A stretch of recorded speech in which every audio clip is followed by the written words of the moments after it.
Welcome to KinspireTech. In this video, I'll walk you through how to create a standard user account on Windows 11 computer without admin privileges. Perfect for business, school, or shared environments. First, let's open Settings. Click on Start menu, then go to Settings. On the sidebar, you will see Account. Click on Account. Under Account, you will find Other Users.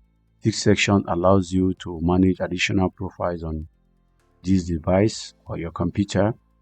You click on Other Users, then over here you click on Add Account, then you choose I don't have this person's sign-in information. Click on it. Now click on Add a new user without Microsoft account. This allows local account creation. Then we'll enter the person's username, and you can enter the password.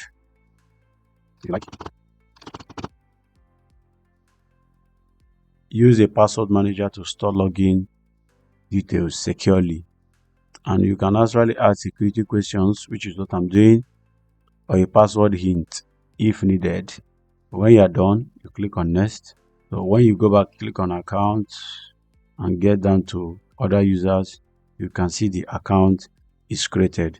So to change, it's actually a standard account. To confirm if it's a standard or it's a standard account, click here. So the standard user has limited access to what he or she can do on the computer, while the administrator has a full access to whatever an administrator can do on the computer or on the device. So select a standard user, click OK, and it is created. So if to verify, you can come over here, click here. You can see when we go to account, you can see that these are the two accounts we just created now. So you can switch to this account, which we'll not be doing now. So this is actually the guest account that was created, and that's it. We have created a standard secure user account on Windows 11.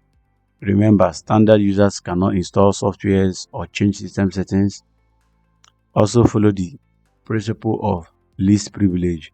Use factor authentication for better security. Then if you want to delete the account, you can just come over to remove, and it asks you details. You click on delete account and it will be deleted. But be careful that every person's file information and details on the computer in that account will be deleted and they will be lost. So be careful that you have actually backed up the person's files and don't delete someone's account without his or her permission.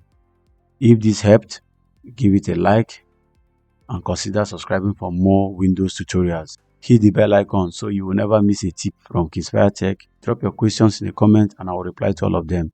Thank you.